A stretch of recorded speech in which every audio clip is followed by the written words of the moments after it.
ஹல்லேலூயா. கடந்த வாரத்தில் நாம் இயேசு கிறிஸ்துவனுடைய உயிர்த்தெழுதலை குறித்து தியானித்தோம்.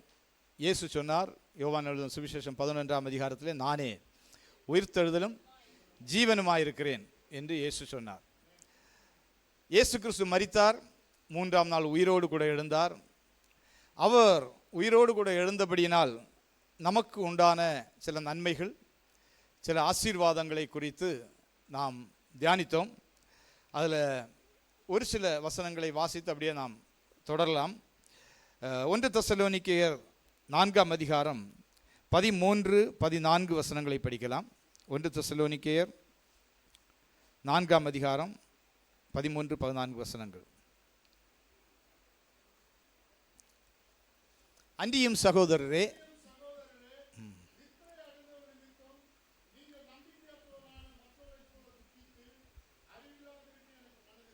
இப்போ கொஞ்சம் நிறுத்துங்க.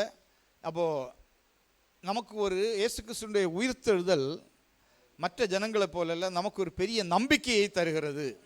அந்த நம்பிக்கை என்னவென்றால், நாமும் மரித்தாலும் உயிரோடு கூட எழும்புவோம் என்கிறதான நம்பிக்கை. மரணம் என்பது முடிவு அல்ல என்கிறதான ஒன்று. அடுத்த வசனம் படிக்கலாம்.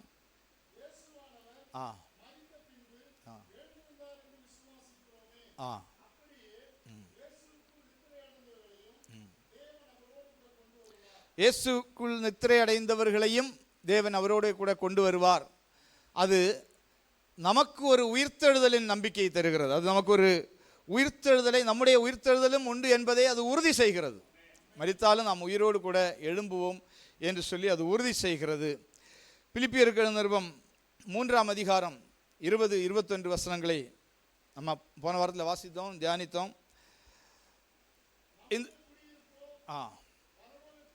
பரலோகத்தில் இருக்கிறது.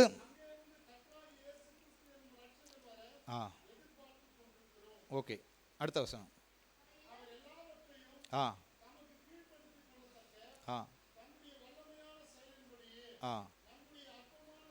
நம்முடைய அற்பமான சரீரத்தை, இப்போ இருக்கக்கூடிய அந்த அற்பமான சரீரத்தை உயிர்த்தெழுதல் என்ன செய்யுமாம்? மகிமையான ஒரு சரீரமாக மாற்றும். ஹல்லேலூயா.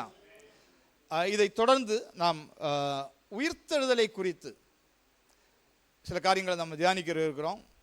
தானியேல் தீர்க்கதரிசியின் புஸ்தகம் 12ஆம் அதிகாரம் 2வது வசனத்தை நாம் படிக்கிறோம். தானியேல் தீர்க்கதரிசியின் புஸ்தகம் 12ஆம் அதிகாரம் 2வது வசனம்.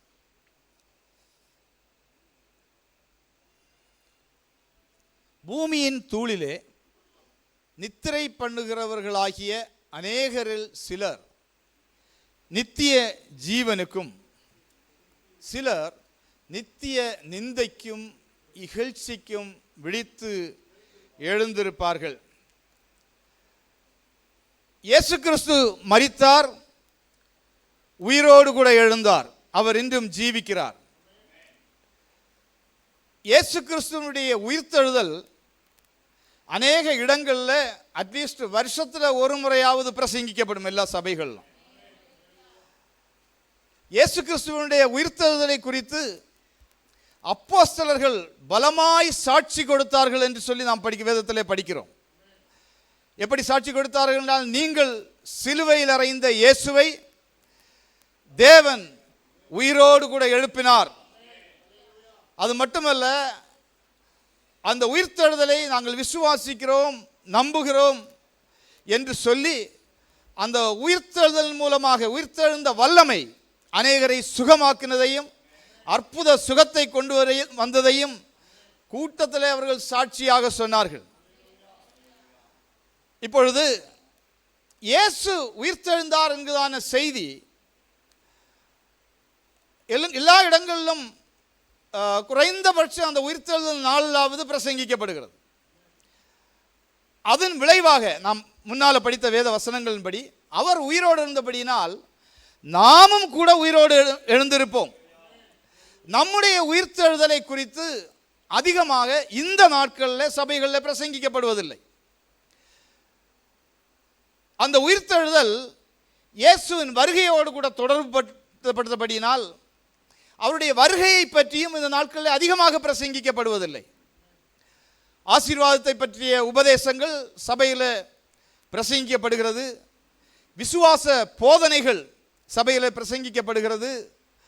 இப்படி வேதாகமத்தில் உள்ள முக்கிய காரியங்களை பிரசங்கிக்கக்கூடிய பெரிய போதகர்கள் கூட அவருடைய வருகையை இந்த நாட்களில் அதிகமாக நம்புவதில்லை, அதிகமாக பிரசங்கிப்பதில்லை. காரணம் என்னவென்றால், அவர்கள் சொல்லுகிற ஒரு பெரிய பிரசங்கியார் சொல்றது கேட்டேன், ஒரு பெரிய சபை அது தைரியமாக பிரசங்கம் பண்ண முடியவில்லை இயேசு வருவார் என்று. காரணம், எங்கள் அப்பா அம்மா காலத்திலே அவங்க சொன்னாங்க, இதோ வருகிறார், நம்முடைய நாட்களில் வந்து விடுவார், 2-3 நாட்களில் வந்து விடுவார், அப்படியெல்லாம் சொன்னால் அது ஏமாற்றமாக இருக்கிறது. ஆகையினால் அதை பிரசங்கிக்க அவர்களுக்கு ஒரு தைரியம் இல்லாத நிலைமையில் இருக்கிறார்கள். ஆனால் உண்மை என்னவென்றால், இயேசு கிறிஸ்து வருவார் என்பது உண்மை. அந்த வருகையின் போது கிறிஸ்துவுக்குள்ளாக மரித்தவர்கள் உயிரோடு கூட எழும்புவார்கள் என்பதும் உண்மை. ஹல்லேலூயா. ஆகவே நம்முடைய உயிர்த்தெழுதலின் செய்தி, நாம் எல்லாரும் உயிரோடு கூட எழும்ப வேண்டியவர்கள். அந்த உயிர்த்தெழுதல் செய்தி சபைக்கு என்று சொன்னால் நாம் ஒவ்வொருவரும் அறிந்திருக்க வேண்டியது, அது பிரசங்கிக்கப்பட வேண்டியது. சபைக்கு மட்டுமல்ல, சபைக்கு அப்பாற்பட்டிருக்கக்கூடிய ஜனங்களுக்கும் உயிர்த்தெழுதல் என்று ஒன்று இருக்கிறது என்பது அறிவிக்கப்பட வேண்டியது. ஹல்லேலூயா, பிரைஸ் தி லார்ட், ஹல்லேலூயா. இந்த உயிர்த்தெழுதலில் பல வரிசைகள் இருப்பதாக நாம் வேதத்திலே படிக்கிறோம். 1 கொரிந்தியர் 15ஆம் அதிகாரம் 23வது வசனத்தை படிக்கலாம். 1 கொரிந்தியர் 15:23.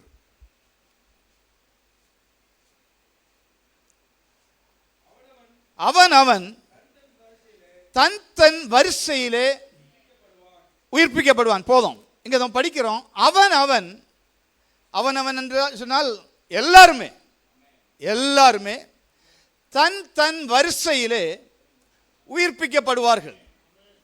அப்போ எல்லாரும் உயிர்ப்பிக்கப்படுவார்கள். அதற்கு என்று ஒரு வரிசை இருக்கிறது, ஒரு ஆர்டர் இருக்கிறது. எல்லாரும் ஒரே சமயத்தில் உயிர்ப்பிக்கப்பட மாட்டார்கள். இப்படி மரித்து போகக்கூடிய ஒவ்வொருவரும் உயிரோடு கூட எழும்புவதற்கு என்று சொல்லி ஒரு வரிசை இருப்பதாக இந்த வசனம் சொல்லுகிறது. வேதத்தை நன்றாய் கற்றறிந்து ஆராய்ச்சி செய்தவர்கள், இன்னும் வேத பண்டிதர்கள் என்று சொல்லுகிறவர்கள் இந்த வரிசையை குறித்து வித்தியாசமான கருத்துக்கள் சொல்லுகிறார்கள். சிலர் இந்த உயிர்த்தெழுதலில் 5 வரிசைகள் இருக்கிறது என்று சொல்லுகிறார்கள். சிலர் 6 வரிசைகள் இருக்கிறது என்று சொல்லுகிறார்கள். சிலர் 7 வரிசைகள் இருக்கிறது என்று சொல்லுகிறார்கள். சிலர் அப்படியெல்லாம் இல்லை, உயிர்த்தெழுதல் தான் இருக்குது, இயேசு கிறிஸ்து வருவார், நம்ம எல்லாம் உயிரோடு கூட எழும்பிடுவோம் அப்படி என்று சொல்லுகிறவர்கள் இருக்கிறார்கள். இப்படி பல வரிசைகள் வேதத்தின் அடிப்படையில் ஆராய்ச்சிகள் செய்து அநேகர் சொல்லியிருந்தாலும் நமக்கு அது ஒரு ஆர்கியூமெண்டாக தோன்ற வேண்டாம்.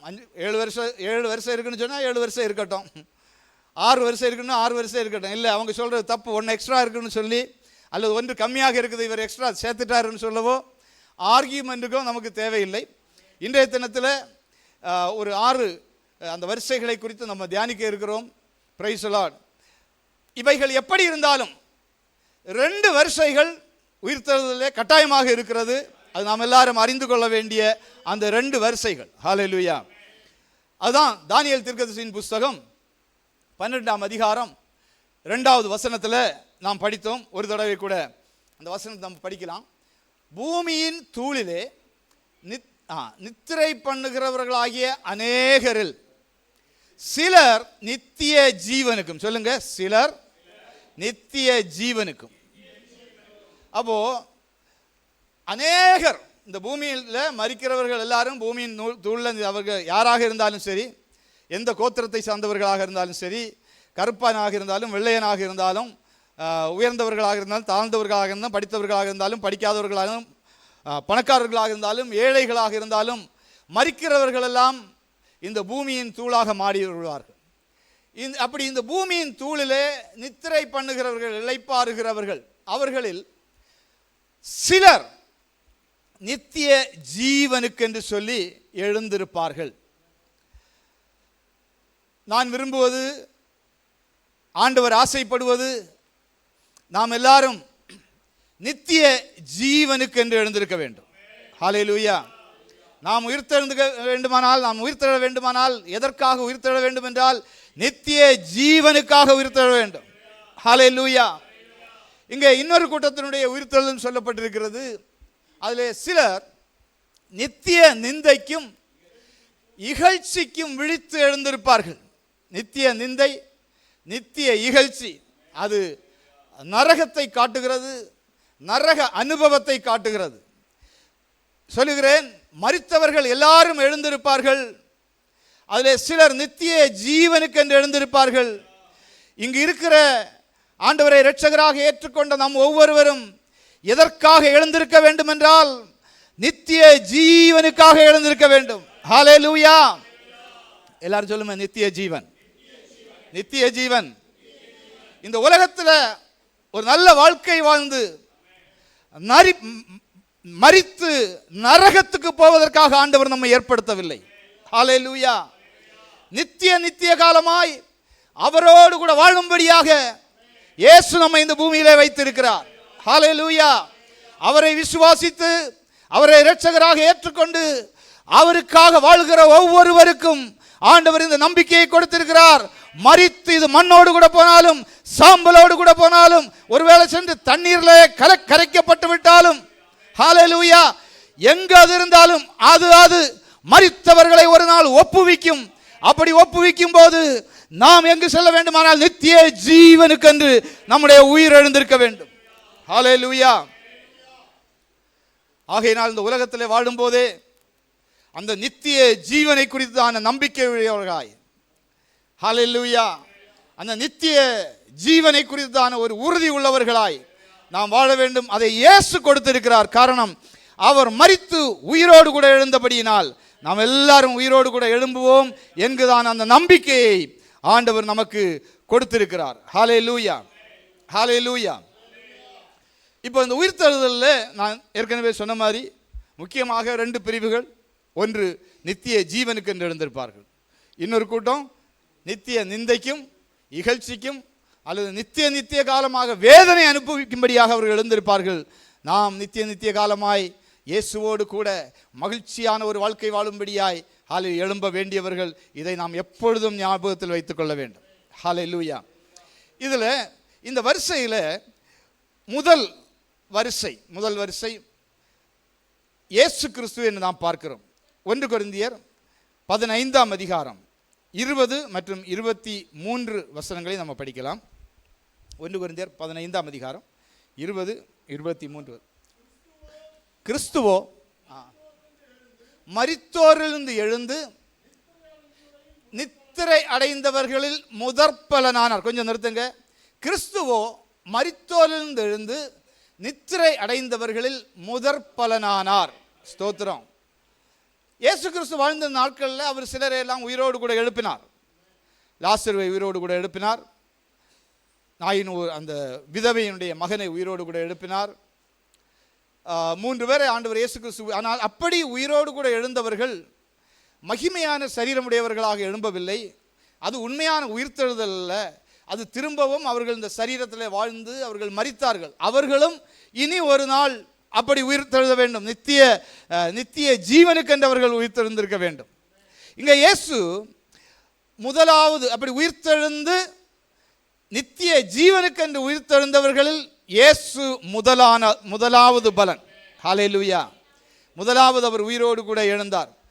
இதை மார்க்கு எழுதின சுவிசேஷம் 16:6, லூக்கா எழுதின சுவிசேஷம் 24:5, 6 ஆகிய வசனங்களில் இயேசு மரித்தார், அடக்கம் பண்ணப்பட்டார், அவர் உயிரோடு கூட எழுந்தார் என்கிறதான செய்தி இந்த சுவிசேஷகர்கள் புஸ்தகத்தில் எழுதியிருக்கிறார்கள். ஆகவே அது அங்கே இருக்கிறது. ஸ்தோத்திரம். இந்த உயிர்த்தெழுந்தவர்கள் முதற் பலன் இயேசு. பழைய ஏற்பாட்டிலே பல பரிசுத்தவான்கள் வாழ்ந்திருக்கிறார்கள். ஆபிரகாம், தாவீது, இன்னும் கோத்திர பிதாக்கள், நோவா, இப்படி அநேகர் வாழ்ந்திருக்கிறார். அவர்களெல்லாம் மரித்து போயிருக்கிறார்கள். அவர்களில் ஒருவரும் இதுவரைக்கும் அப்படி நித்திய ஜீவனுக்கு என்று எழும்பவில்லை. நித்திய ஜீவனுக்கு என்று எழும்பினவர் ஒரே ஒருவர், அது ஆண்டவராகிய இயேசு கிறிஸ்து. ஹல்லேலூயா. இப்படி உயிரோடு கூட எழுந்த இயேசுவை நம்புகிற, விசுவாசிக்கிற, அவரை பின்பற்றுகிற அவரை தெய்வமாக கொண்டு ஆராதிக்கிற ஒவ்வொருவருக்கும் அந்த நித்திய ஜீவனுக்கு என்று சொல்லி உயிர்த்தெழக்கூடிய அந்த உயிர்த்தெழுதலின் பாக்கியத்தை ஆண்டவர் வைத்திருக்கிறார். ஹல்லேலூயா. அது எப்பொழுது நடக்கும் என்றால், ஒரு இரண்டாம் வரிசை என்று சொல்லி ஒன்று இருக்கிறது. ஸ்தோத்திரம். 1 தெசலோனிக்கேயர் 4ஆம் அதிகாரம், 1 தெசலோனிக்கேயர் 4ஆம் அதிகாரம் 16 மற்றும் 17 வசனங்களை நம்ம படிக்கலாம்.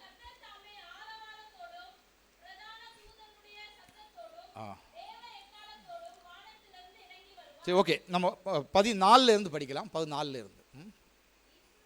இயேசுவானவர் மரித்த பின்பு, பாருங்க, இயேசுவானவர் மரித்த பின்பு எழுந்திருந்தார் என்று விசுவாசிக்கிறோமே, நம்ம எல்லாரும் விசுவாசிக்கிறோம். அடுத்தது, அப்படியே இயேசுவுக்குள் நித்திரை அடைந்தவர்களையும் தேவன் அவரோட கூட கொண்டு வருவார். நித்திரை அடைந்தவர்களையும் தேவன் அவரோட கூட கொண்டு வருவார். இது பின்பு நடக்கக்கூடிய ஒரு சம்பவம். அடுத்த வசனம், கர்த்தருடைய வார்த்தையை முன்னிட்டு நாங்கள் உங்களுக்கு சொல்லுகிறதாவது, கர்த்தருடைய வருகை மட்டும் உயிரோடு இருக்கிற நாம் நித்திரை அடைந்தவர்களுக்கு முந்திக் கொள்ளதா, ஏற்கனவே மரித்து போனவர்களுக்கு நம்ம முந்தி போவதில்லை. அடுத்த வசனம், ஏனெனில் கர்த்தர் தாமே ஆரவாரத்தோடும் பிரதான தூதனுடைய சத்தத்தோடும் தேவ எக்காலத்தோடும் வானத்திலிருந்து இறங்கி வருவார். வானத்துக்கு ஏறி போன இயேசு ஒரு நாள் அவர் இறங்கி வருவார். அவருடைய சீஷர்கள் எல்லாரும் அந்த ஒலிவ மலையில இயேசு உயிரோடு கூட மேலே போகும்போது அண்ணாந்து பார்த்து கொண்டிருந்தார்கள். அப்பொழுது அங்கே 2 தூதர்கள், தேவதூதர்கள் வந்தார்கள். அவர்கள் சொன்னார்கள், கலிலேயராக மனுஷரே, நீங்கள் ஏன் வானத்தை அண்ணாந்து பார்த்து கொண்டிருக்கிறீர்கள்? உங்கள் கண்களுக்கு முன்பாக உயிரோடு கூட உயிர்த்தெழுந்து வானத்துக்கு எடுத்துக்கொள்ளப்பட்ட இந்த இயேசு எப்படி மேலாக கடந்து சென்றாரோ அதுபோல அவர் திரும்ப வருவார் என்று சொல்லி சொன்னார்கள். இதை நாம் ஒவ்வொருவரும் விசுவாசிக்கிறோம். ஹல்லேலூயா. அப்பொழுது கிறிஸ்துவுக்குள் மரித்தவர்கள், அவர் திரும்ப வருவார். அப்பொழுது கிறிஸ்துவுக்குள் மரித்தவர்கள் முதலாவது எழுந்திருப்பார். எல்லாம் சொல்லலாம், கிறிஸ்துவுக்குள் மரித்தவர்கள் முதலாவது எழுந்திருப்பார்கள். அந்த முதல் பகுதியில் இயேசு எழுந்திருந்தார். 2வது ஸ்டெப்பில் முதலாவது எழுந்திருக்கக்கூடியவர்கள் கிறிஸ்துவுக்குள் மரித்தவர்கள். இப்படி கிறிஸ்துவுக்குள் மரித்தவர்களுக்கு ஒரு பெயர் இருக்கிறது வேதாகமத்தில். மணவாட்டி அல்லது மணவாட்டி சபை என்பது பெயர்.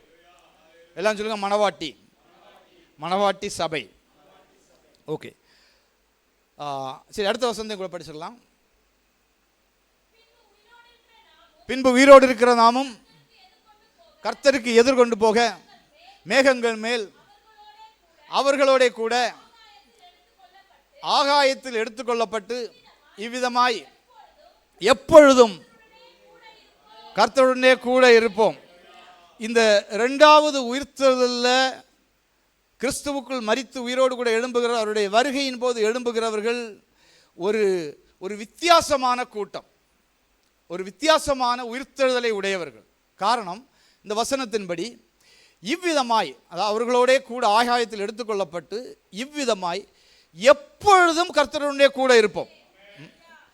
இது இந்த கூட்டத்திற்கு மட்டும், மணவாட்டி சபை என்று சொல்லக்கூடிய கூட்டத்திற்கு மட்டும் எப்பொழுதும் கர்த்தரோடு கூட இருக்கக்கூடிய ஸ்லாக்கியம். ஹல்லேலூயா. அவர் பிறகு பகிரங்கமாக இந்த பூமியிலே 1000 வருஷ அரசாட்சி செய்யும்படியாக வருவார். அப்பொழுது இந்த சபை, இந்த கூட்டம், இந்த உயிர்த்தெழுந்த கூட்டம் அவரோடு கூட இருக்கும். இந்த 1000 வருஷ அரசாட்சி முடிந்து பரலோகத்தில் ஸ்தோத்திரம் ஒரு புதிய எருசலேம் உண்டாகும். அந்த புதிய எருசலேமில் இந்த கூட்டம் இயேசுவோடு கூட இருக்கும். ஸ்தோத்திரம். இப்படி எப்பொழுதும் இந்த இயேசுவோடு கூட கர்த்தரோடு கூட இருக்கக்கூடிய ஒரு விசேஷித்த பாக்கியத்தை பெற்றதுதான் சபை என்பது. ஹல்லேலூயா. உண்மையாகவே ரட்சிக்கப்பட்டவர்களுடைய கூட்டம் அது. ஹல்லேலூயா. சபை என்று சொல்லும்போது நம்ம ட்ரூ லைட் அசம்பிளி அப்படின்னு சொல்லி மட்டும் நம்ம எடுத்து வரக்கூடாது. அப்போஸ்தலர் நடவடிக்கைகள் புத்தகத்தில் நாம் படிக்கிறோம், ரட்சிக்கப்படுகிறவர்களை கர்த்தர் அனுதினமும் சபையிலே சேர்த்து கொண்டு வந்தார். யார் சேர்க்கிறது சபையில்? கர்த்தர் சேர்க்கிறார். இங்கே ஒருவேளை நீங்கள் கொஞ்ச நாள் வந்து ஞானஸ்நானம் எடுத்ததுனால உங்களுக்கு சபையில் அங்கத்தினருங்கான பெயர் நான் கொடுக்க முடியும், அல்லது ஒரு கல்யாணமோ அல்லது ஒரு விசேஷ நிகழ்ச்சியோ நடந்துன்னா அதை நடத்துறதுக்கு ஒரு சபை வேணும்.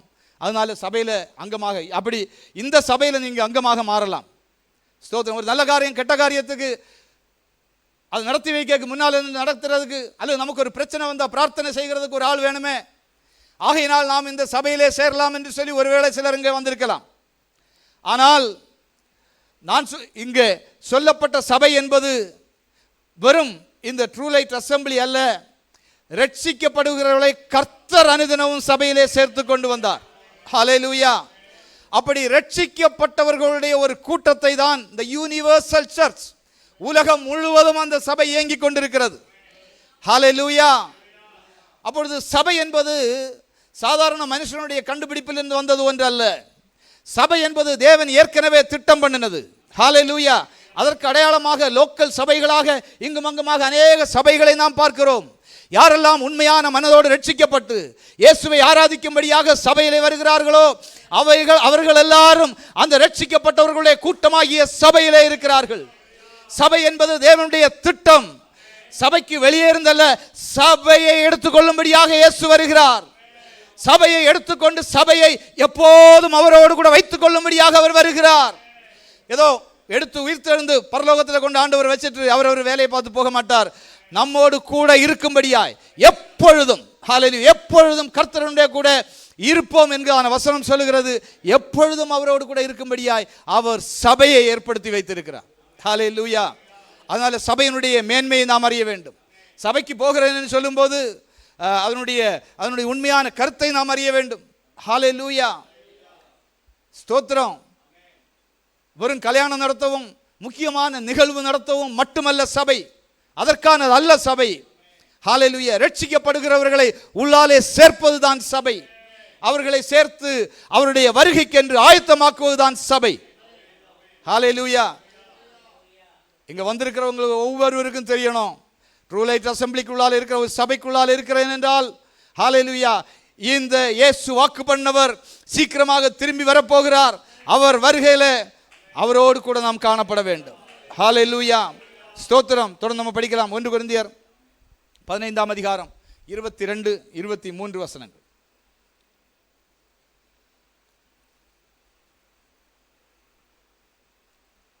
1 கொரிந்தியர் 15ஆம் அதிகாரம் 22, 23. ஆதாமுக்குள் எல்லாரும் மரிக்கிறது போல கிறிஸ்துவுக்குள் எல்லாரும் உயிர்ப்பிக்க, ஆதாம் செய்த பாவத்து நிமித்தம் அவனுடைய சந்ததியில் வந்த எல்லாரும் இந்த மாம்ச சரீரத்திலே மரிக்கிறார்கள். ஹல்லேலூயா. ஆனால் இந்த கிறிஸ்துவை விசுவாசிக்கிற இரண்டாவது ஆதாமாகிய கிறிஸ்துவை விசுவாசிக்கிறவர்கள் எல்லாரும் மரிப்பார்கள். மரித்தாலும் மகிமை உள்ள சரீரமாய் அவர்கள் உயிரோடு கூட எழுந்திருப்பார்கள். ஹல்லேலூயா. ஹல்லேலூயா. ஸ்தோத்திரம். படிங்க, தொடர்ந்து படிங்க. 23வது. அவனவன் தன் தன் வரிசையிலே உயிர்ப்பிக்கப்படுவான். முதற் பேரானவர் கிறிஸ்து. பின்பு அவர் வருகையில் அவருடையவர்கள் உயிர்ப்பிக்கப்படுவார்கள். ஹல்லேலூயா. எத்தனை பேர் கிறிஸ்துவனுடையவர்கள்? எத்தனை பேர் இயேசுவினுடையவர்கள்? ஹல்லேலூயா. ஹல்லேலூயா. நம்மை உயிர்ப்பிப்பார் ஆண்டவர். அவர் வருகையில் நாம் உயிரோடு கூட எழும்புவோம். ஹல்லேலூயா. Praise the Lord. நல்ல உற்சாகத்துக்காக ஆண்டவருக்கு ஸ்தோத்திரம். ஒரு சில வசனங்களை கூட படிக்கலாம். வெளிப்படுத்தின விசேஷம் 14ஆம் அதிகாரம் 1 முதல்.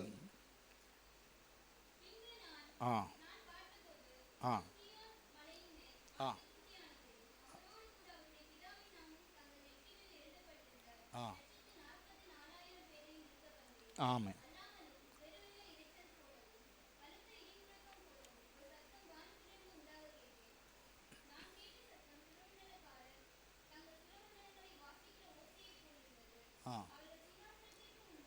அவர்கள்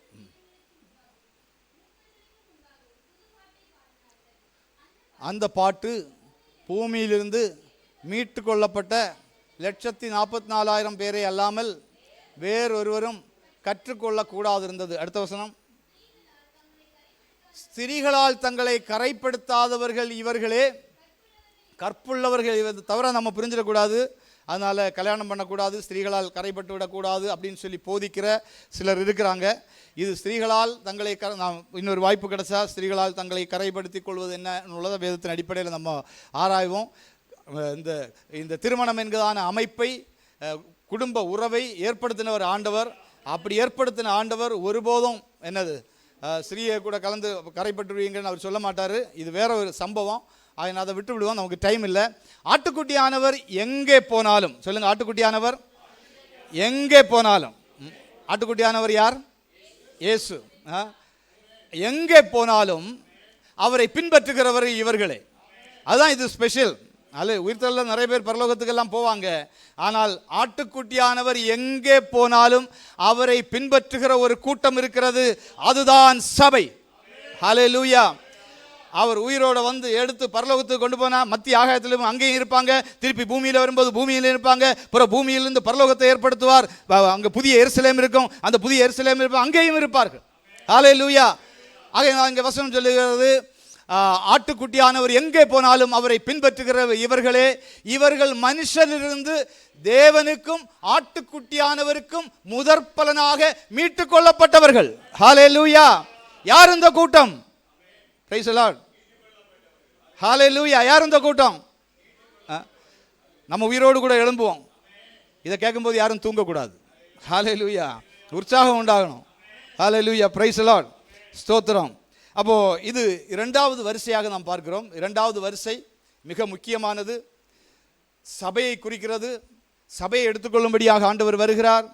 இந்த சபை எப்பொழுதும் தொடர்ந்து கிறிஸ்துவோடு கூட இருக்கும், கிறிஸ்துவோடு கூட பயணிக்கும். ஹல்லேலூயா. ஸ்தோத்திரம்.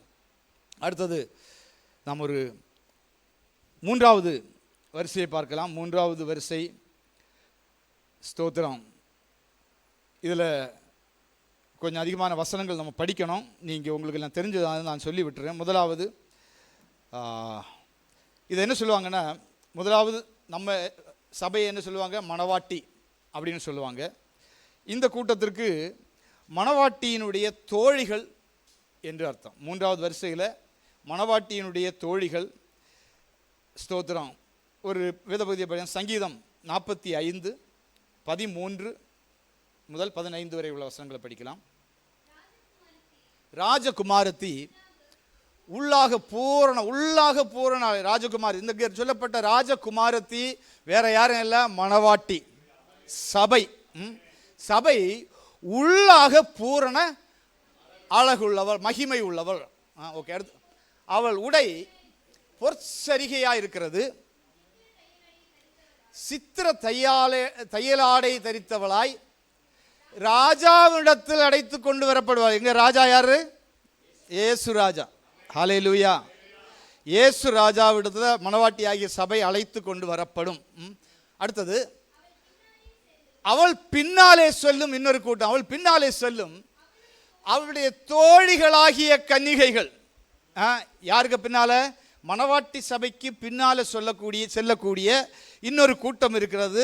அவளை குறித்து சொல்லப்பட்டது. அவளுடைய தோழிகள், மணவாட்டியுடைய தோழிகளாகிய கன்னிகைகள் உம்மிடத்தில் கூட்டிக் கொண்டு வரப்படுவார்கள். யாரிடத்தில் கூட்டிக் கொண்டு வரப்படுவார்கள்? இயேசுவினிடத்தில் கூட்டிக் கொண்டு வரப்படுவார்கள். அதான் இங்கே மணவாட்டியினுடைய தோழிகள் என்று சொல்லப்படக்கூடியது. இது நம்ம இன்னும் கொஞ்சம் கூட ஆழமாக படித்தால், மத்தேயு எழுதின சுவிசேஷம் 25ஆம் அதிகாரம் 1 முதல் 10 வரை உள்ள வசனங்களில் இயேசு கிறிஸ்து ஒரு உவமையை சொன்னார். அந்த உவமை 10 கன்னிகைகளை குறித்தான உவமை. ஹல்லேலூயா. கடைசி வரை கேட்குதா? ஓகே. அந்த உவமை 10 கன்னிகைகளை குறித்தான உவமை. நம்ம எல்லாருக்கும் தெரியும், அந்த 10 கன்னிகைகளில் 5 பேர் புத்தி உள்ளவர்கள் என்றும் 5 பேர் புத்தி இல்லாதவர்கள் என்றும் அது சொல்லுகிறது. புத்தி உள்ளவர்கள் தங்களோடு கூட தங்கள் தீவெட்டிகளையும் அதோடு கூட எண்ணெயும் கூட கொண்டு போயிருந்தார்கள். புத்தி இல்லாத கன்னிகைகள் தீவெட்டியை எடுத்துட்டு போனாங்க, எண்ணெயை எடுத்து செல்லவில்லை. இவர்களும் யார் என்றால் மணவாளனை சந்திக்க சென்றவர்கள். மணவாளனை குறித்தான ஒரு வாஞ்சை அவர்களுக்குள்ளால் இருந்தது. மணவாளன் வருவார் என்று அவர்களுக்கு தெரிந்திருந்தது. இந்த மணவாளன் வரும்போது நாங்களும் அந்த மணவாளனை எதிர்கொண்டு அவரை சந்திக்க வேண்டும் என்கிற ஆசை இருந்தது, விருப்பம் இருந்தது. அந்த ஆசையோடு கூட காத்திருந்தார்கள். அவர்கள் காத்திருந்தாலும், ஸ்தோத்திரம், மணவாளன் இதோ வருகிறார் என்று சொன்னபோது அவரிடத்தில் எண்ணெய் இல்லாதபடியினால் அந்த தீவெட்டிகளை கொளுத்த முடியாமற் போயிற்று. ஆயத்தமாயிருந்த 5 கன்னிகைகள் அவரோடு கூட சேர்த்து கொள்ளப்பட்டார்கள். ஹல்லேலூயா. ஆம், இயேசு வருவார். அவர் வருகையிலே பூரண ஆயத்தத்தோடு கூட இருக்கக்கூடிய சபையில் உள்ளவர்களை கர்த்தர் அவரோடு கூட சேர்த்துக் கொள்வார். இவர்கள் அவரோடு கூட போவார்கள். ஹல்லேலூயா. ஆனால் ஒரு கூட்டம் இருக்கிறது, இயேசுவை விசுவாசிக்கிறார்கள், இயேசுவை நம்புகிறார்கள், இயேசு வருவார் என்று நம்புகிறார்கள், அந்த வருகையிலே நானும் போக வேண்டும் என்று ஆசைப்படுகிறார்கள். ஹல்லேலூயா. அப்படி ஆசைப்பட்டாலும் போக முடியல. காரணம், அந்த ரட்சிப்பு பூரணப்படுத்தக்கூடிய அளவில் அவர்களது எண்ணெய் இல்லை. ஹல்லேலூயா. ஆனபடியினால் ஒரு கூட்டம் ஜனங்கள் கைவிடப்படுவார்கள். இயேசு இந்த பூமியில பரிசுத்தவான்களை சேர்க்கும்படியாக மத்திய ஆகாயத்தில் வந்து சபை என்கிறதான இந்த அமைப்பு, சபை என்கிறதான மணவாட்டிகள், ஆயத்தமாக இருக்கிறவர்கள் எப்பொழுது அவர் மத்திய ஆயத்தில் வருகிறாரோ உடன் இவர்கள் இந்த பூமியை விட்டு எடுத்துக்கொள்ளப்படுவார்கள். இவர்கள் இந்த பூமியை விட்டு எடுத்துக்கொள்ளப்பட்ட உடன் இந்த பூமியிலே அந்தி கிறிஸ்துவனுடைய ஆட்சி அமலுக்கு வரும். இப்ப எல்லாம் ஆயத்தமாக இருக்கிறது. அந்தி கிறிஸ்துவனுடைய ஆட்சி அமலுக்கு வரும். மிருகம் என்கிறதான ஒன்றை அவர்கள் முன்னிறுத்துவார்கள். கள்ள தீர்க்கதரிசி, இந்த மூன்று பேரும், பிதா, குமாரன், பரிசுத்த ஆவி என்று சொல்லி நம்முடைய திரியேக தேவன் எப்படி ஆளுகை செய்கிறாரோ அதுபோல பிசாசுனுடைய கூட்டமாகிய வலு சர்ப்பம், மிருகம், அந்தி கிறிஸ்து இவர்கள் இணைந்து ஒரு அரசாட்சியை கொண்டு வருவாங்க. ஹல்லேலூயா. அந்த அரசாட்சியில இப்படி கைவிடப்பட்டவர்களுக்கு தெரியும், நாங்கள் கைவிடப்பட்டு விட்டோம் அப்படின்னு சொல்லி. அதனால ரொம்ப கடினமான காரியம் கைவிடப்பட்டால். ஒருவேளை ஒரு சிலர் வெகு சிலர் இயேசுவுக்காக இரத்த சாட்சியாக மரிக்க வேண்டியிருந்தால் நான் மரிப்பேன், ஆனால் இந்த மிருகத்தை சார்ந்த கூட்டத்தையும் நான் கும்பிட மாட்டேன், தொழுது கொள்ள மாட்டேன் என்று நிற்பார்கள். அவர்கள் இரத்த சாட்சியாக மரிப்பார்கள். ஹல்லேலூயா. அவர்களுக்குள்ளால ஒரு பெரிய தைரியம், நான் இயேசுவை சந்திக்கும்படியாக புறப்பட்டு ஏதோ ஒரு காரணத்தினால கைவிடப்பட்டு விட்டேன், இனி ஸ்தோத்திரம், அந்த மரித்தாலும் இயேசுவுக்காக தான் மரித்தேன், என்ன வந்தாலும் இந்த மிருகத்தையும் அல்லது இந்த அந்தி கிறிஸ்துவையும் தீர்க்கதரிசி கள்ள தீர்க்கதரிசிகளையும் கும்பிட மாட்டேன், தொழ மாட்டேன், அவங்களுடைய ஆலோசனைகளுக்கு உட்பட மாட்டேன் என்று நிற்கக்கூடிய ஒரு கூட்டம் ஜனங்கள் இரத்த சாட்சிகளாக மரிப்பார்கள். நம்ம அப்படி எதிர்பார்க்க கூடாத காரியம். ஸ்தோத்திரம். ஆதார் கார்டு இல்லாமல் ரேஷன் கிடைக்காதுன்னு சொன்னால் நம்ம எல்லாம் லைனில் நின்று ஆதார் கார்டு வாங்கினவங்க. அன்னைக்கு இந்த முத்திரையை நீ போட்டு இல்லாமல் உனக்கு விற்கவோ வாங்கவோ, அந்த வசனத்தை கூட படிச்சிடலாமே. ஸ்தோத்திரம். வெளிப்படுத்தின விசேஷம் 13ஆம் அதிகாரம்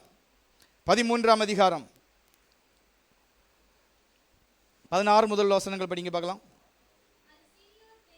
அதுக்கு முந்தின வசனம் படிங்க. முந்தின வசனம் சரி.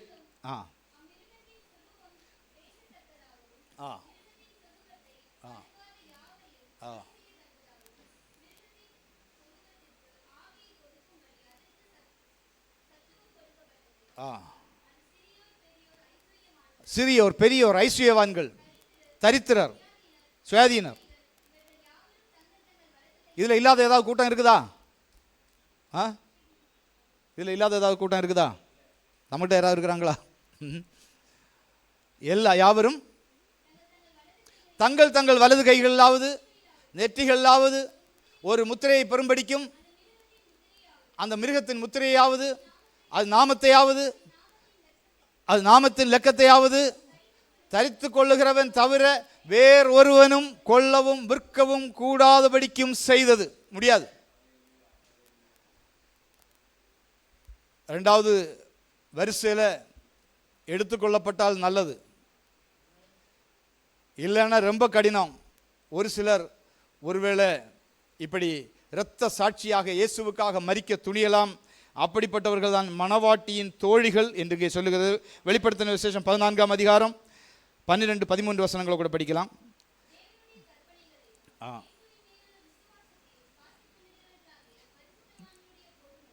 பரிசுத்தவான்களுடைய பொறுமை இதிலே விளங்கும். மகா பெரிய உபத்திரவம் உண்டாகும். அந்த உபத்திரவத்திலே தேவனுக்காக நிற்கக்கூடிய பொறுமை இதில் உண்டாகும். அடுத்தது பின்பு கர்த்தருக்குள் மரிக்கிறவர்கள் இது முதல் பாக்கியவான்கள் என்றெழுது. அவர்கள் தங்கள் பிரயாசங்களை விட்டு ஒழிந்து இளைப்பாறுவார்கள். அவருடைய கிரியைகள் அவர்களுடைய கூட போகும். ஆவியானவரும் ஆம் என்று திருவுளம் பெற்றுகிறார். ஸ்தோத்திரம். கர்த்தருக்காக நின்று அந்த மகா உபத்திரவத்தின் வேளையில், கொடிய உபத்திரவத்தின் வேளையில் ஆண்டவருக்காக என்று நிற்கிறவர்கள், ஸ்தோத்திரம், மரித்தாலும் பிரச்சனை இல்லை என்று நிற்கிறவர்கள், அவர்கள் இரத்த சாட்சியாக மரிப்பார்கள். அவர்கள் தான் அந்த மூன்றாவது வரிசை மணவாட்டின் தோழிகள். இன்னொரு நமக்கு எல்லாருக்கும் புரிகிற மாதிரி சொல்லணும்னா, ஸ்தோத்திரம், உபத்திரவ காலத்தின் பரிசுத்தவான்கள். ஸ்தோத்திரம். உபத்திரவத்தில் மரிப்பவர்கள், உபத்திரவ காலத்தின் பரிசுத்தவான்கள். அவர்கள் மூன்றாவது வரிசையில் உயிரோடு கூட எழும்புவார்கள். சீக்கிரமாக இன்னொரு 2 காரியங்கள் இருக்கிறது. அடுத்தது நான்காம் வரிசை மணவாளனின் தோழன். மணவாளன் யார்? இயேசு கிறிஸ்து. இந்த இயேசு கிறிஸ்துவின் தோழன் என்று சொல்லி ஒரு கூட்டம் இருக்கிறது. யோவான் சுவிசேஷம் 3ஆம் அதிகாரம் 28-29 வசனங்கள் படிக்கலாம். நான் கிறிஸ்துவல்ல, யோவான் ஸ்நாபகன் சொல்லுகிறான், நான் கிறிஸ்துவல்ல, அவருக்கு முன்பாக அனுப்பப்பட்டவன், நீங்களே சாட்சிகள். மணவாட்டியை உடையவனே மணவாளன். அப்போ இந்த யோவான் பழைய ஏற்பாட்டு பரிசுத்தவான்கள் கடைசியானவர், கடைசியாக வந்த தீர்க்கதரிசி என்று சொல்லலாம். இயேசுவை அறிமுகப்படுத்தும்படியாக வந்தவர். அவர் அவரை மணவாட்டி என்று சொல்லவில்லை. மணவாட்டியை உடையவனே மணவாளன். மணவாளனுடைய தோழனோ அருகே நின்று, யாரை பற்றி சொல்றார்? மணவாளனுடைய தோழன் யார்? இங்க யோவான். பழைய ஏற்பாட்டில் உள்ள பரிசுத்தவானவர். மணவாளனுடைய தோழனோ அருகே நின்று அவருடைய சொல்லை கேட்கிறவனாய் மணவாளனுடைய சத்தத்தை குறித்து மிகவும் சந்தோஷப்படுகிறான். இந்த சந்தோஷம் இப்பொழுது எனக்கு சம்பூர்ணமாக இருக்கிறது. ஹல்லேலூயா. அப்போ இந்த 4ஆம் வரிசை என்பது மணவாளன் தோழர். இவர் யாரும் இல்லை, பழைய ஏற்பாட்டு பரிசுத்தவான், பழைய ஏற்பாட்டு இஸ்ரவேல் ஜனங்களில் பரிசுத்தமாய் வாழ்ந்தவர்கள். ஹல்லேலூயா, ஸ்தோத்திரம். இவர்கள் முத்திரை போடப்பட்டவர்கள் என்று வெளிப்படுத்தல் நாம் படிக்கிறோம். வெளிப்படுத்தின விசேஷம் 7ஆம் அதிகாரம் 1 முதல் 8 வரை உள்ள வசனங்களை படிக்கலாம். இவைகளுக்கு பின்பு பூமியின் 4 திசைகளிலும் பூமியின் மேலாவது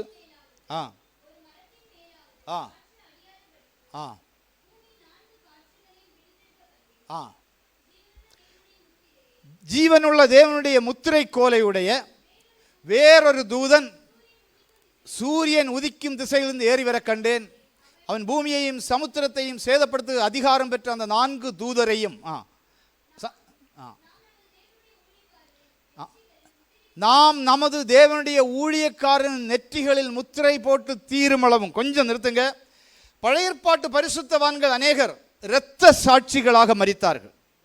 அதோடு கூட இந்த உபத்திரவ காலத்தில் ஒரு கூட்டம் இஸ்ரவேல் ஜனங்கள் அங்கே இஸ்ரவேல் தேசத்தில் இருக்கிறார்கள், அங்கே யூதேயா தேசத்தில் இருக்கிறார்கள்.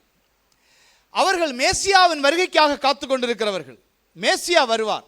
இந்த அந்தி கிறிஸ்து வந்தவுடன், அந்த தேவாலயத்தில் சிங்காசனத்திலே உட்கார்ந்தவுடன் அவர்கள் என்ன நினைப்பாங்கன்னா, நாம் எதிர்பார்த்திருந்த மேசியா வந்து விட்டார், அவர் சிங்காசனத்தில் அமர்ந்து விட்டார், அவர் நம்மை ஆளுகை செய்ய போகிறார் என்று சொல்லி அவங்களுக்கு எல்லா கோஆபரேஷனும் பண்ணுவாங்க, எல்லா ஒத்துழைப்பும் கொடுப்பார்கள்.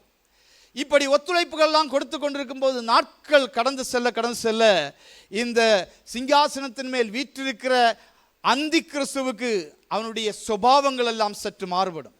இவர்கள் இதுவரையிலும் அறிந்திருந்த மேசியாவுடைய சுபாவங்கள் அவனிடத்தில் இல்லை. அவனை தொழுது கொள்ளும்படியாக, விக்கிரகங்களை செய்து தொழுது கொள்ளும்படியாக அங்கே சில கட்டளைகளை கொடுப்பான். அப்பொழுது அங்கே சில யூதர்கள் இருப்பார்கள், சில இஸ்ரவேல் ஜனங்கள் இருப்பார்கள், பரிசுத்தவான்கள் இருப்பார்கள். அவர்கள் சொல்லுவார்கள், நாங்கள் எதிர்பார்த்த மேசியா இவர் அல்ல. ஹல்லேலூயா, நாங்கள் இன்னொரு மேசியாவை எதிர்பார்த்திருந்தோம், இவனுடைய சுபாவங்கள் முற்றிலும் மாறுபட்டாக இருக்கிறது என்று சொல்லி அன்றைக்கு அவர்கள் குத்தினவர்களையும் இவர்கள் நோக்கி பார்ப்பார்கள். என்று இயேசு சிலுவையில் அறைந்த போது குத்தினார்களே, அவர்கள் எல்லாம் அந்த உண்மையான மேசியாவை நோக்கி கூப்பிடுவார்கள். அந்த மேசியாவுக்காக ஸ்தோத்திரம் இங்கே இரத்த சாட்சிகளாய் மரிப்பதற்கு இவர்கள் ஆயத்தமாவார்கள். அன்னைக்கு அந்த அந்தி கிறிஸ்துவுக்கு ஏதான ஒரு பெரிய புரட்சியை ஏற்படுத்துவார்கள். ஆகையினால் இவர்களும் இரத்த சாட்சிகளாய் மரிப்பார்கள்.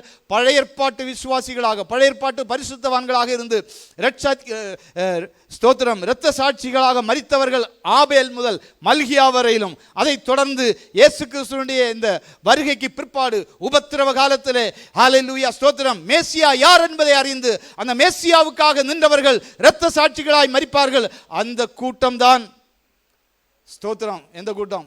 மணவாளனுடைய தோழர்கள் அல்லது ஸ்தோத்திரம் பழைய ஏற்பாட்டு பரிசுத்தவான்கள் என்று நாம் பார்க்கிறோம். ஹல்லேலூயா, பிரைஸ் தி லார்ட். எல்லாருக்கும் கொஞ்சம் புரியுதுன்னு நினைக்கிறேன். 5ஆம் வரிசை, யோவான் எழுதின சுவிசேஷம் 5ஆம் அதிகாரம் 28-29 வசனங்கள் நம்ம முன்னால் படித்தது தான். படிங்க.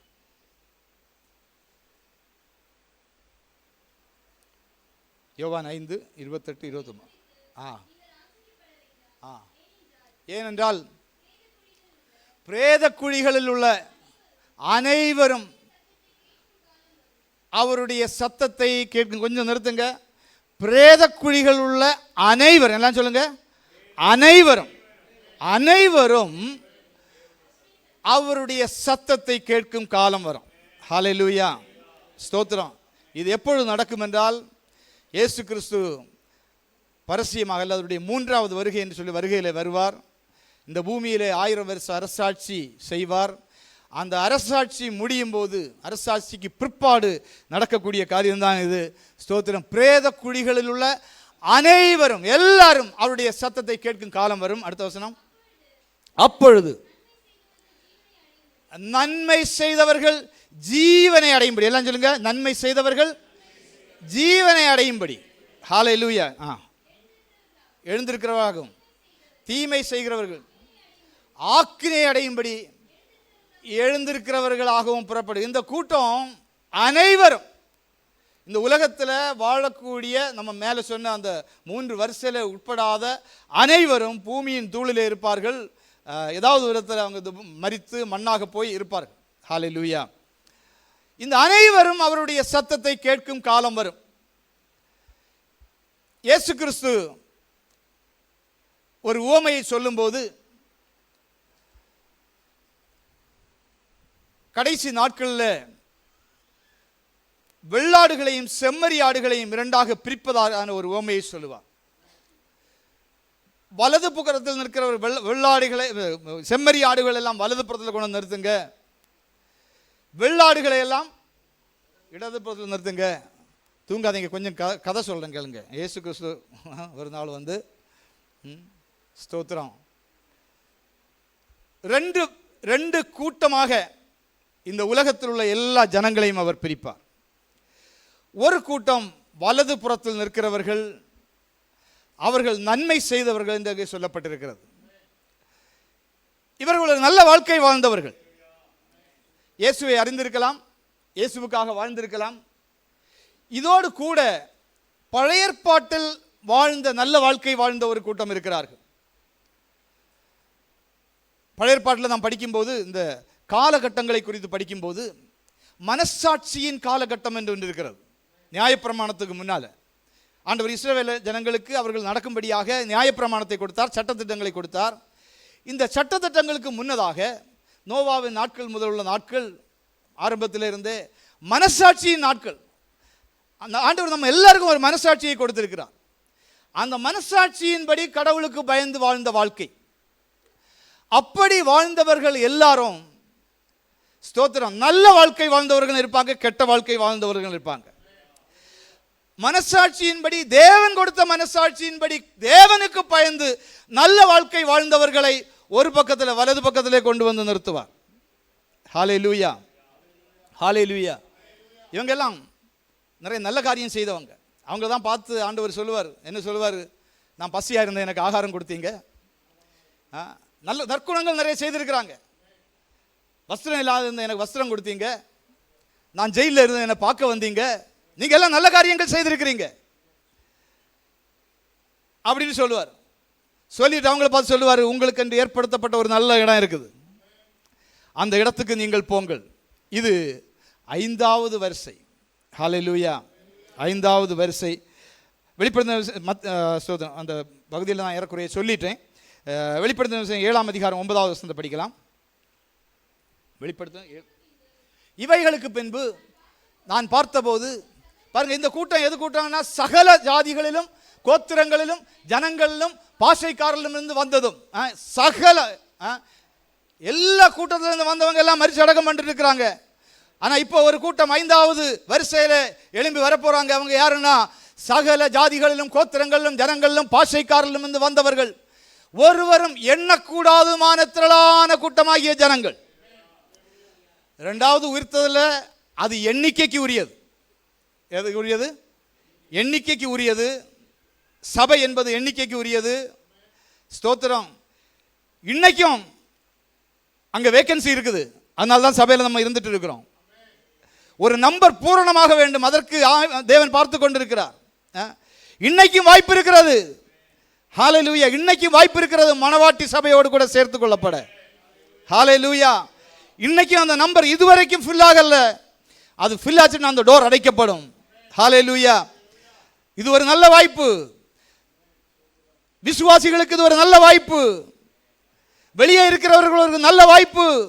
அந்த வாய்ப்பு என்னவென்றால், ஒரு சில வேகன்சி பக்கத்தில் இருக்கிறவங்க பார்த்து வேகன்சி என்ன இருக்குன்னு சொல்லுங்களேன். பக்கத்தில் இருக்கிறவங்க பார்த்து சொல்லுங்க, வேகன்சி என்ன இருக்குது. ஹல்லேலூயா. ஸ்தோத்திரம். இந்த வாசல் ஒரு நாள் அடைபடும். ஹல்லேலூயா. அதான் நம்ம பாட்டு பாடுவோம், வாசல் அடைபடும் முன்னே, திறவுண்ட வாசல் அடைபடும் முன்னே. அது எப்போ அடைபடும்னு தெரியாது. ஆண்டவர் ஒரு நம்பருக்காக பார்த்து கொண்டிருக்கிற அந்த நம்பர் பூர்ணமான உடனே ஹல்லேலூயா பூர்ணமாயிற்று, குமாரன் அங்கிருந்து வந்துடுவார், அவருடையவர்களை அவர் எடுத்து செல்வார். இங்கே நாம் படிப்பது என்னவென்றால், ஒருவரும் எண்ணக்கூடாதுமான திரளான கூட்டமாகிய ஜனங்கள் 5வது வரிசையில். அவர்களுக்கும் வெள்ளை அங்கி இருக்கிறது. வெள்ளை அங்கி தரித்து தங்கள் கைகள் குருத்தோலைகளை பிடித்து சிங்காசனத்துக்கு முன்பாகவும் ஆட்டுக்குட்டியானவருக்கு முன்பாகவும் நிற்க கண்டேன். Hallelujah. Praise the Lord. Hallelujah. வாய்ப்பு இருக்குது. ஸ்தோத்திரம். ஆனால் இந்த காலகட்டத்தில் இருக்கிறவங்களுக்கு அந்த வாய்ப்பு கிடைக்குமான்னு தெரியாது. சீக்கிரமாக மண்டையை போட்டால் ஒரு வேளை ரட்சிக்கப்பட்டிருந்தால் கிடைக்கும். ஆனால் அவர் வருகைக்கு பிறகு கஷ்டம்.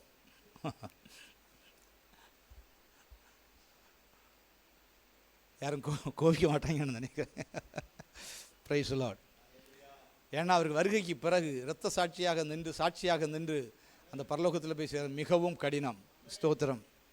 ஆகவே வெள்ளையங்கிகளை தரித்து தங்கள் கைகள் குருத்தோலைகளை பிடித்து சிங்காசனத்துக்கு முன்பாக ஆட்டுக்குட்டியானவருக்கு முன்பாக நிற்க கண்டேன். வெளிப்படுத்தல் 20:5 கூட படிக்கலாம்.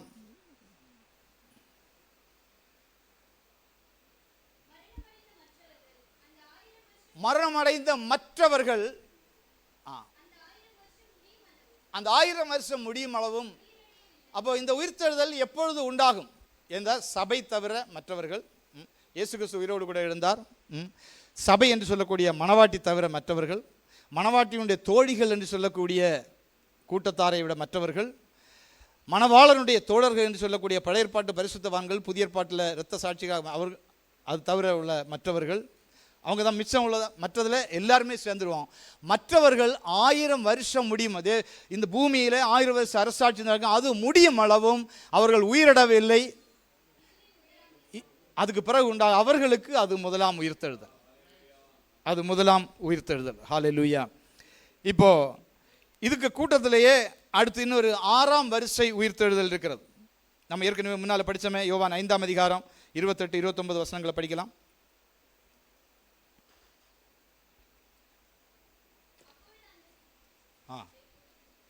யோவான் 5:28-29.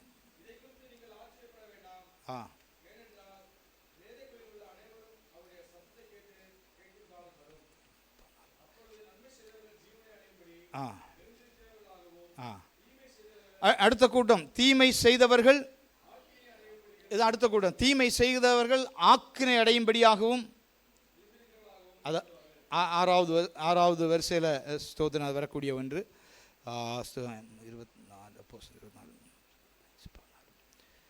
ஒரு நிமிஷம், ஒரு வசனம் கூட. 25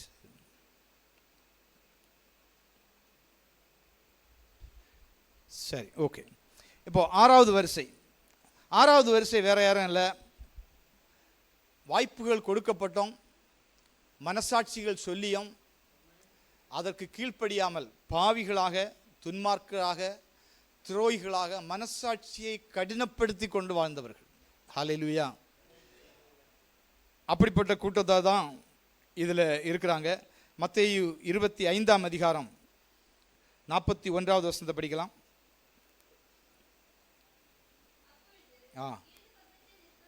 இடது பக்கத்தில் நிற்பவர்களை பார்த்து, சபிக்கப்பட்டவர்களே, என்னை விட்டு பிசாசுக்காகவும் அவன் தூதர்களுக்காகவும் ஆயத்தம் பண்ணப்பட்டிருக்க நித்திய அக்கினியில். அப்போ கடைசி குரூப், கடைசியாக எழும்புகிறவர்கள் எதற்காக எழும்புவார்கள்? தானியேல் தீர்க்கதரிசன புத்தகத்தில் நம்ம படித்தோம்.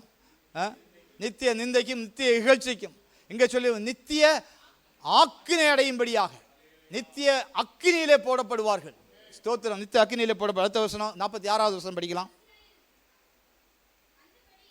அந்தபடி இவர்கள் நித்திய ஆக்கினை அடையவும், நீதிமான்களோ நித்திய ஜீவனை அடையவும் போவார்கள் என்று என்றார். Praise the Lord. ஹல்லேலூயா. அப்போ சிலவங்க 7வது ஒரு வருஷம், நம்ம அதை பற்றி ஆர்கியூமெண்ட் நம்முடைய விஷயம் இல்லை. மிக முக்கியமானது, நித்திய ஜீவனுக்கென்று ஒரு உயிர்த்தெழுதல் இருக்கிறது. நித்திய ஆக்கினை அடையும்படியாக ஒரு உயிர்த்தெழுதல் இருக்கிறது. நாம் நம்மை நாமே பரிசோதித்து பார்க்கலாம்.